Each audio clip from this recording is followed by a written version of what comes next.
istimewa. Untuk seluruh disabilitas, semoga ke depan pelayanan pemerintah provinsi dan seluruh kabupaten kota semakin baik, hidup tidak membeda-bedakan. Jabar istimewa, Jabar inklusif. Kembali lagi di channel Busa Buka Suara bareng Anto. Nanti kita kunjungin aja. Dengan yang utuh dari negara, bukan hanya Kami akan perhatikan teman-teman dari disabilitas. Jangan lupa subscribe. Aku kok kita lihat menu makanan aku pagi ini. Scan dulu, udah.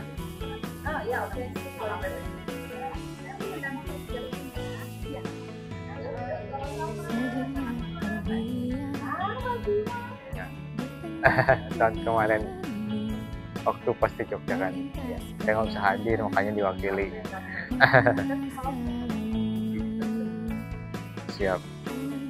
Siapkan dulu Pak. Ya, mulai ada ibu tadi saya lupa Bu siapa? Mariam. Ibu Mariam dan Pak siapa tadi Pak? Kawan dari Wonosobo. Dan tadi ada dari Palembang, teman-teman lainnya. Mungkin itu dari instansi-instansi ya. Ya, judulnya itu transformasi untuk mau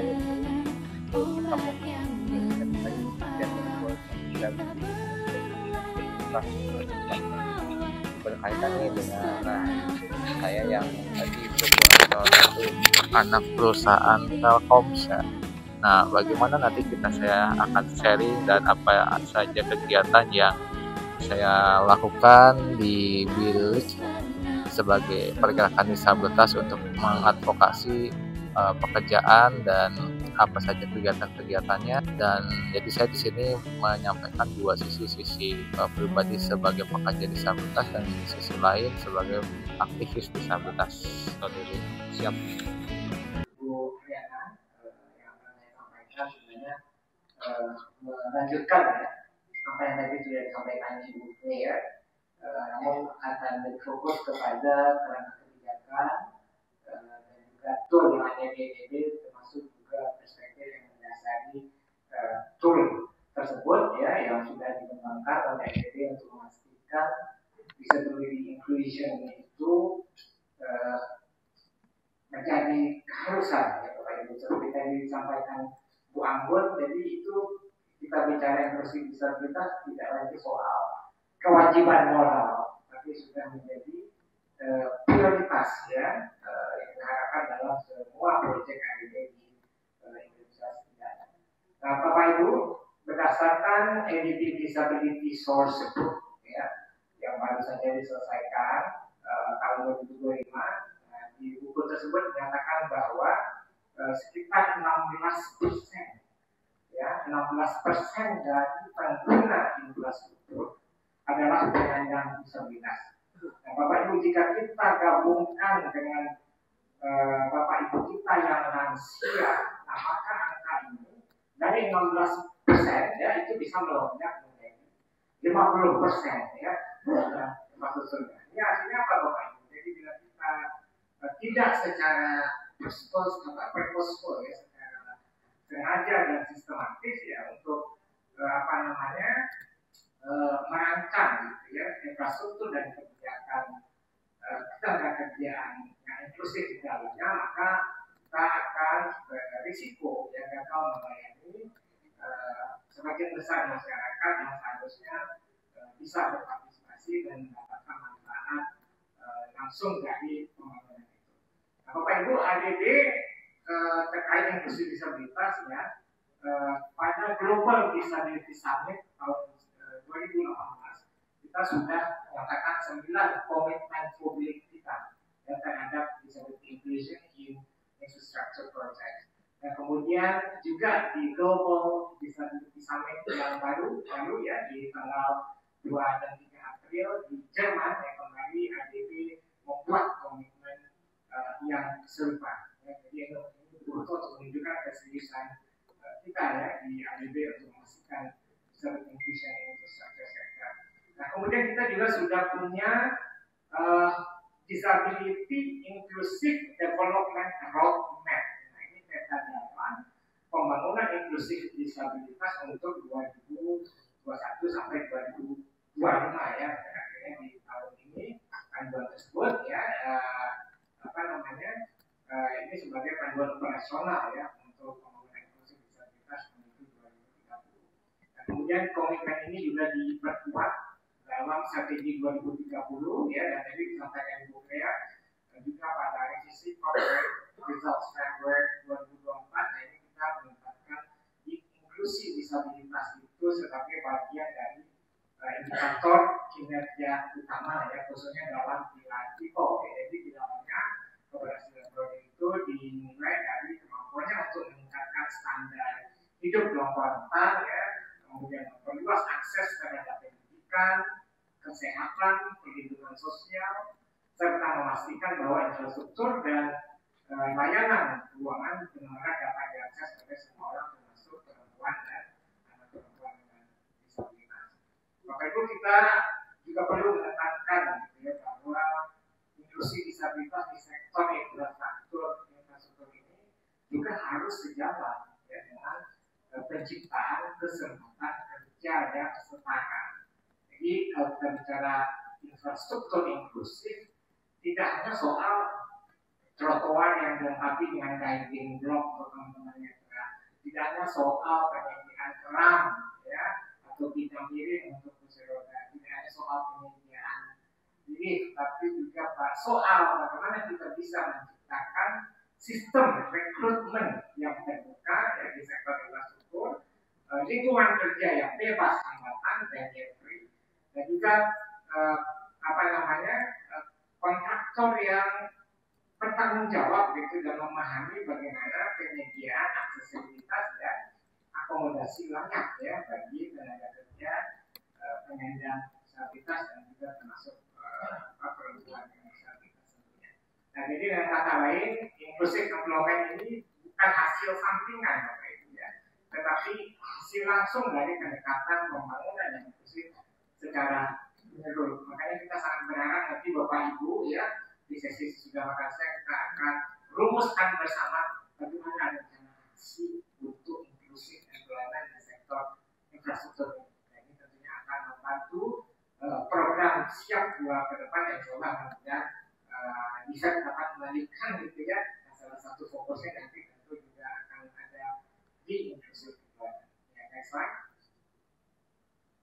Nah, Bapak Ibu, saya juga akan share sedikit ya 4 tool utama yang ada di ADB yang sudah dimiliki oleh ADB untuk memastikan inklusivitas tadi bisa secara efektif ya diterapkan dalam setiap tahapan proyek ya. Yang pertama itu kita punya yang namanya Disability Inclusive Indicator.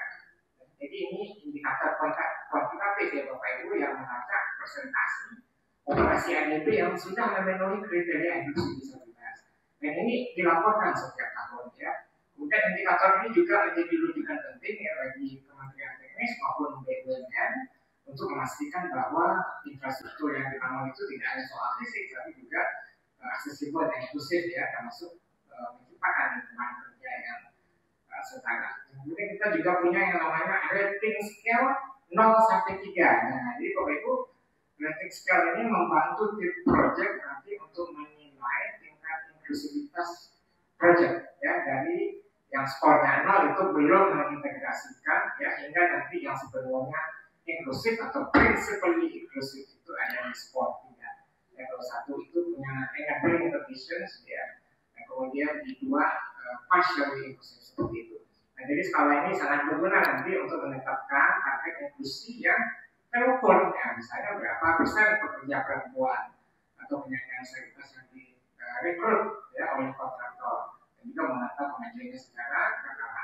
Dan kemudian yang ketiga ada yang namanya self-assessment checklist. Nah, ini adalah semacam alat diagnostik awal gitu ya, yang memungkinkan tim project nanti bisa memindai ya gap atau celah dalam kebijakan, apakah dalam data, apakah dalam desain infrastruktur, dan juga sikap kelembagaannya. Jadi kalau dengan checklist ini nanti ya tim project itu sudah bisa sejak awal mengidentifikasi kebutuhan perbaikan sebelum proyek berjalan. Jadi bisa kita menghemat biaya untuk bongkar ulang atau retrofitting seperti itu ya. Kemudian yang terakhir, nah ini pendekatan yang jamak digunakan dalam inclusive development, yaitu pendekatan twin track. Jadi kita menggabungkan mainstreaming, nah ini teman-teman juga sangat biasa ya, kita paham sekali dengan mainstreaming inklusi disabilitas dalam seluruh proses proyek, dan juga ya selain mainstreaming kita juga menyasar ya, komponen khusus ya untuk menjangkau kelompok dengan disabilitas secara langsung, misalnya partnership melalui pelatihan kerja, seperti disampaikan Bu Anggun tadi, memberikan akses ke sertifikasi ya kalau di BNSP dan lain-lain. Kemudian tentunya atau backgroundnya adalah penempatan kerja teman-teman penyandang disabilitas dan juga termasuk perempuan disabilitas di proyek infrastruktur. Next slide. Nah, Bapak Ibu, setelah kita tadi ya mengetahui inklusi disabilitas itu memang sudah menjadi keharusan, dan juga tadi sudah kita ketahui bersama tool apa yang ada di ADB. Nah, sebenarnya pendekatan ADB terhadap inklusi disabilitas itu didasari pada konsep pemikiran social model of disability ya, atau model sosial disabilitas.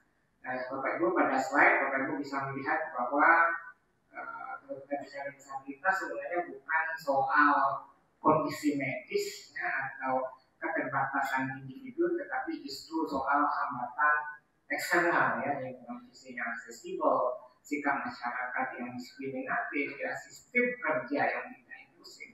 Nah, ini semuanya merupakan inti ya dari social model of disability.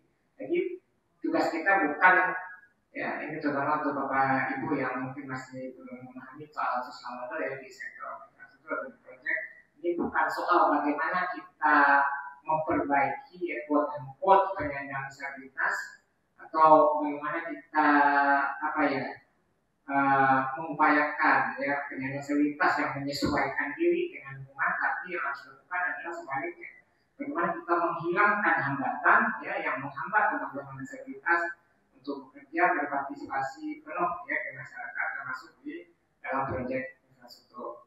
Ya, jadi contohnya ketika kita membangun lingkungan kerja di sektor infrastruktur yang aksesibel ya, baik secara fisik ya, maupun kelembagaan, ya, kita tidak hanya akan membuka kesempatan kerja saja ya, tapi juga memastikan ciptakannya ya tempat kerja yang aman, fleksibel ya, dan nyaman mendukung bagi semua pekerja ya, perempuan dan penyandang disabilitas. Dan Bapak Ibu juga yang penting dipahami ya, adanya interseksionalitas antara gender dan disabilitas. Jadi ada persilangan identitas di sana. Jadi perempuan penyandang disabilitas itu tadi sudah disampaikan juga ya, menghadapi diskriminasi ganda, terutama karena gendernya dan juga karena disabilitas. Dan belum lagi faktor-faktor marginal lain yang terkait dengan sosial ekonomi dan lain-lain. Jadi hambatan ini saling memperkuat ya, semakin mempersempit akses dan memperlebar kesenjangan ya terhadap akses-akses layanan dasar termasuk pekerjaan. Nah, oleh sebab itu Bapak Ibu, kebijakan dan proyek yang mengklaim inklusif itu tidak akan benar-benar efektif ya bila kita hanya melihat salah satu aspek saja, jadi harus secara interseksional. Ya, next slide. Nah, Bapak Ibu, nah ini tadi sedikit saja ya kelompok masyarakat disabilitas itu sangat heterogen, Bapak Ibu.